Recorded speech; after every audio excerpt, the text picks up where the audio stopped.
نبی الامی علیہ صلی اللہ تعالیٰ علیہ وسلم صلاۃ و سلام علیک یا رسول اللہ صلی اللہ تعالیٰ علیہ وسلم۔ یہ کھانے اور پینے کے آداب کا ذکر ہے اور ان طریقوں کا ذکر ہے جو نبی پاک صلی اللہ تعالیٰ علیہ وسلم نے ارشاد فرمایا۔ ابن ماجہ کے اندر حضرت عائشہ صدیقہ رضی اللہ تعالیٰ عنہا سے روایت ہے، رسول اللہ صلی اللہ تعالیٰ علیہ وسلم نے کھانے پر سے اٹھنے کی ممانعت کی جب تک کہ کھانا اٹھا نہ لیا جائے۔ یعنی کھانا کھا رہے ہیں آپ، دسترخوان پر بیٹھے ہیں کہیں، تو کھانا کھانے کے ٹائم پر نبی پاک صلی اللہ تعالیٰ علیہ وسلم کا ارشاد ہے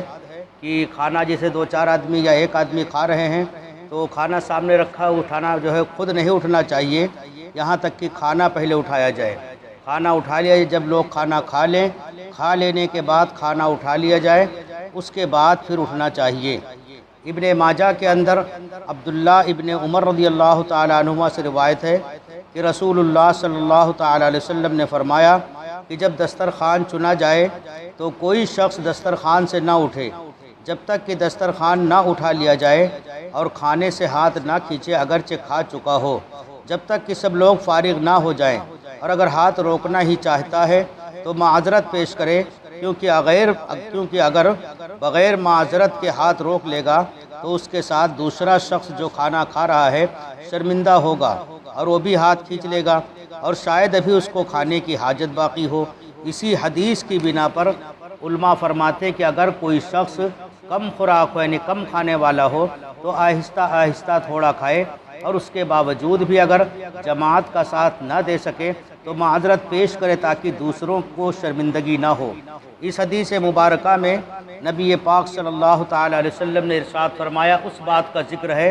کہ جیسے کھانا کھا رہے ہیں، 4-5 لوگ ہیں، 2 لوگ ہیں یا 10 لوگ ہیں، تو اب 2-4-10 لوگوں کے درمیان کھانا کھانے کے بیچ میں کوئی شخص جلدی کھا لیا، کم کھایا کھانا یا کم خوراک ہے اس کی، تو وہ جلدی کھا لیا تو اس کو فوراً اٹھنا نہیں چاہے دسترخوان پر سے، بلکہ بیٹھے رہنا چاہیے، کیونکہ اور لوگ کھا رہے ہیں تو اسے بھی بیٹھنا چاہیے۔ اگر اٹھنا ہی چاہتا ہے تو معذرت کرے ان لوگوں سے جو لوگ ساتھ میں کھانا کھا رہے ہیں کہ اگر آپ لوگوں کی اجازت ہو تو میں اٹھ جاؤں، اگر آپ لوگوں کی اجازت ہو تو میں اٹھ جاؤں۔ ان لوگوں سے اجازت لے، وہ لوگ اجازت دے تو اٹھ سکتا ہے۔ اسی طرح سے جو ہے نہ اٹھنے سے بہتر ہے کہ ساتھ میں بیٹھا رہے اور جو ہے دھیرے دھیرے کھانا کھائے، تاکہ جو لوگ زیادہ کھاتے یا جن کی خوراک زیادہ ہے تو وہ لوگ جو ہے وہ لوگ کھا لیں اور ان کو شرمندگی نہ ہو۔ اس طریقے پر عمل کرنے کی ضرورت ہے تاکہ اللہ تبارک و تعالی نبی پاک صلی اللہ تعالیٰ علیہ وسلم کے فرمان اور آپ کی سنت اور آپ کے طریقے پر عمل کرنے کی بنیاد پر اپنی رحمتوں سے برکتوں سے مالا مال فرمائے۔ ترمذی شریف کے اندر ابو داؤد نے سلمان فارسی رضی اللہ تعالیٰ عنہ سے روایت کی ہے، کہتے میں نے توریت میں پڑھا تھا کہ کھانے کے بعد وضو کرنا یعنی ہاتھ دھونا اور کلی کرنا برکت ہے۔ اس کو میں نے نبی کریم صلی اللہ تعالیٰ علیہ وسلم سے ذکر کیا، حضور نے ارشاد فرمایا کھانے کی برکت اس کے پہلے وضو کرنا اور اس کے بعد وضو کرنا۔ اس حدیث میں وضو سے مراد کیا ہے؟ ہاتھ دھونا، یعنی نبی پاک صلی اللہ تعالیٰ علیہ وسلم نے ارشاد فرمایا کھانا کھانے سے پہلے ہاتھ دھو لینا چاہیے، اگرچہ آپ جیسے مسجد سے ابھی نکلے باوضو ہیں، اب باوضو ہے اور باوضو ہونے کی صورت میں بھی آپ گئے، آپ کے سامنے کسی نے کھانا پیش کیا یا آپ کو کھانے پر بیٹھنا ہے، کھانا کھانا ہے، تو بہتر یہی کھانا جب سامنے نکال لے، کھانا سامنے حاضر ہو تو ہاتھ دھو لینا چاہیے۔ اس کی وجہ سے جو ہے اللہ تبارک و تعالی کھانے میں برکت کا نزول فرماتا ہے اور کھانے والا اللہ کی رحمت و برکت سے جو ہے مالا مال رہتا ہے۔ تو کھانے سے پہلے جو ہے ہاتھ دھونا یہ بھی جو ہے نبی پاک صلی اللہ تعالیٰ علیہ وسلم کی سنت ہے اور آپ کا فرمان ہے۔ طبرانی کے اندر عبداللہ ابن عباس رضی اللہ تعالیٰ عنہما سے روایت ہے، ارشاد فرمایا کہ کھانے سے پہلے اور بعد میں وضو کرنا یعنی ہاتھ منہ دھونا یہ محتاجی کو دور کرتا ہے، اور یہ جو ہے مرسلین کی سنتوں میں سے ہے، یعنی یہ نبیوں کی سنتوں میں سے ہے۔ کھانا کھانے سے پہلے ہاتھ دھلے اور کھانا کھانے کے بعد میں ہاتھ دھونا اور منہ پوچھنا، یعنی کھانا جو منہ سے کھایا تو منہ کو بھی پوچھ لینا چاہیے تاکہ منہ کے اوپر جو کھانا کے اثرات لگے ہوں تو وہ بھی صاف ہو جائیں۔ اس طرح سے اللہ تبارک و تعالی محتاجی کو دور کرتا ہے، یعنی پابندی کے ساتھ آدمی جو اگر عادت بنا لے کہ کھانے سے پہلے ہاتھ ضرور دھلے گا اور کھانے کے بعد بھی ہاتھ دھلے گا، تو اللہ تبارک و تعالی محتاجی کو دور کرتا ہے، یعنی غریبی بھی دور کرتا ہے، اور آدمی غریبی سے جو ہے دور، جب غریبی آدمی کی دور ہوتی ہے تو اللہ تبارک و تعالی برکت کا نزول فرماتا ہے، اور اسی رحمت و برکت کے سائے میں لوگوں کی پریشانیاں دور ہوتی ہیں، غریبی دور ہوتی ہے اور خوشحالی جو ہے آتی ہے۔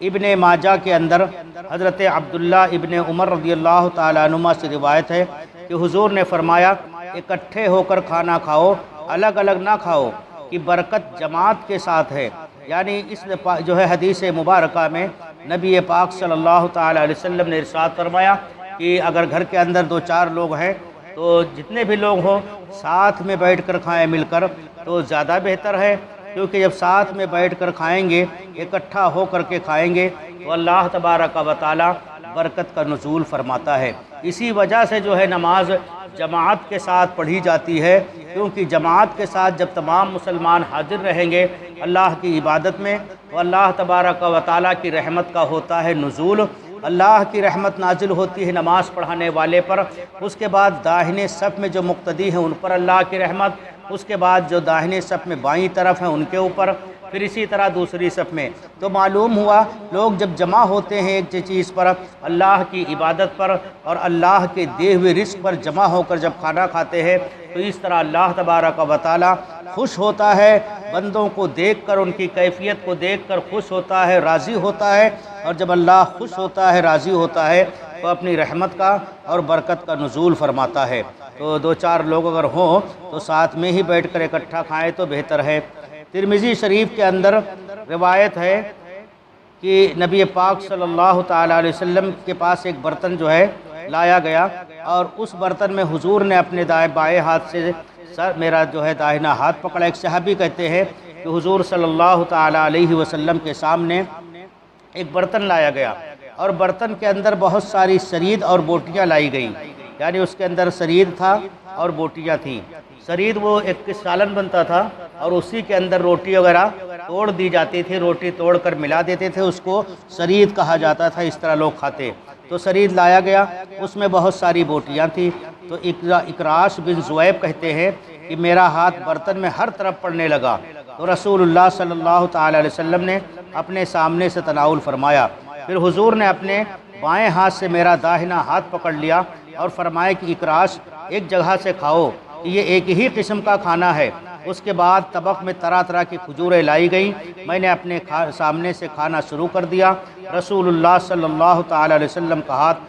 مختلف جگہ طباق میں پڑتا، پھر فرمایا کہ اکراش جہاں سے چاہو کھاؤ، یہ ایک قسم کی چیز نہیں۔ پھر پانی لایا گیا، حضور نے ہاتھ دھوئے اور ہاتھوں کی تری سے منہ اور کلائیوں اور سر پر مسح کر لیا، اور فرمایا کہ اکراش جس چیز کو آگ نے چھوا، یعنی جو آگ سے پکائی گئی ہو، اس کے کھانے کے بعد یہ وضو ہے۔ یعنی نبی پاک صلی اللہ تعالیٰ علیہ وسلم نے ارشاد فرمایا جب آپ کے سامنے کھانا لایا گیا اور اس برتن کے اندر سرید تھا اور بہت ساری بوٹیاں تھیں، تو وہ صحابی رسول کہتے میرا ہاتھ ہر طرف پڑنے لگا۔ جب ہر طرف پڑنے لگا تو پیارے آقا نے ان سے منع جو ہے ہاتھ پکڑا اور پکڑ کر ان کو ان کے آگے کی طرف سے کھانے کا حکم دیا۔ اس کا مطلب یہ ہے کہ 2-4 لوگ اگر تھالا ہے، بڑا برتن ہے، اور اس میں 2-4 لوگ مل کر کے ساتھ میں کھانا کھا رہے ہیں تو ہر شخص اپنے سامنے کی طرف سے ہی کھائے۔ ایسا نہ ہو کہ آپ اپنے سامنے سے کھا رہے ہو اور آپ کے سامنے جو بیٹھا ہے تو اس کے سامنے سے اٹھا کر بوٹی کھا لے، اس کے سامنے سے اٹھا کر بوٹی کھا لے، یہ غلط ہے۔ اس پر جو ہے عمل کر رہے نہ، بلکہ نبی پاک صلی اللہ تعالیٰ علیہ وسلم کے طریقے اور صحابہ کے طریقے پر عمل کریں کہ جو ہے اپنے ہی طرف سے کھانا کھائیں۔ ہاں اگر مختلف قسم کی چیزیں تھالہ کے اندر ہیں، جیسے کھجور لائی گئی، اب کھجور کئی قسم کی ہوتی ہیں، تو اب وہاں پر کھجوریں ایک تھال کے اندر کئی قسم کی ہیں، تو آپ کے سامنے کوئی الگ قسم کی کھجور ہے اور دوسرے کے سامنے دوسری قسم کی ہے، تو اس طرح اٹھا سکتے، دوسری طرف ہاتھ ڈال سکتے۔ پھر پیارے آقا علیہ الصلوۃ والتسلیم نے ارشاد فرمایا کہ جس چیز کو آگ نے چھوا، یعنی جو آگ سے جو ہے پکائی گئی، اس کو کھانے کے بعد وضو ہے، یعنی منہ دھویا آپ نے اور ہاتھ دھویا۔ تو معلوم ہوا کہ اگر کھانا کھا رہے ہیں آپ، وضو کر لیا ہے اور وضو کرنے کے بعد کھانا کھایا تو کھانا کھانے کے بعد چاہے وہ آگ پر بنی ہوئی چیز ہو اور چاہے جو ہے ایسی کوئی چیز ہو پاک ہو، کھانے کے بعد آپ کلی کر لیں اور دانتوں کے اندر کوئی حلال جو ہے جو چیز آپ نے کھایا ہے اس کا کوئی ٹکڑا حصہ دانت میں پھنسا نہ رہے، دانت سے نکال دے، کلی کر لے تو نماز پڑھ سکتے ہیں۔ وضو کرنے کی ضرورت نہیں اور وضو نہیں ٹوٹتا ہے کہ وضو کرنے کے بعد آپ کچھ بھی کھائیں پئیں، اس سے وضو نہیں ٹوٹتا ہے، کلی کر کے نماز پڑھ سکتے ہیں۔ پروردگار عالم کی بارگاہ میں دعا ہے، اے خالق کائنات، تو ہم سب کو ان باتوں کو سن کر اس پر عمل کرنے کی توفیق رفیق عطا فرما۔ ربنا تقبل منا انك انت السميع العليم وتب علينا انك انت التواب الرحيم۔ اللهم ثبت قلوبنا على الإيمان، اللهم إنا نسألك الجنة ونعوذ بك من النار، اللهم اغفر لجميع المرحومين والمرحومات، اللهم اغفر لجميع المؤمنين والمؤمنات، اللهم إني أسألك الراحة عند الموت والعفو عند الحساب، اللهم إني أعوذ بك من عذاب القبر،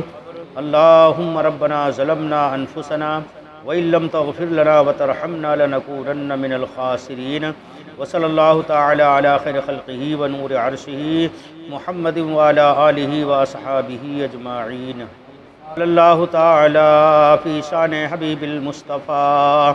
إن الله وملائكته يصلون على النبي يا أيها الذين آمنوا صلوا عليه وسلموا تسليما۔ اللهم صل على سيدنا شفيعنا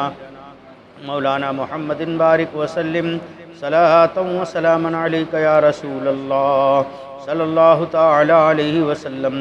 سبحان ربك رب العزة عما يصفون وسلام على المرسلين والحمد لله رب العالمين۔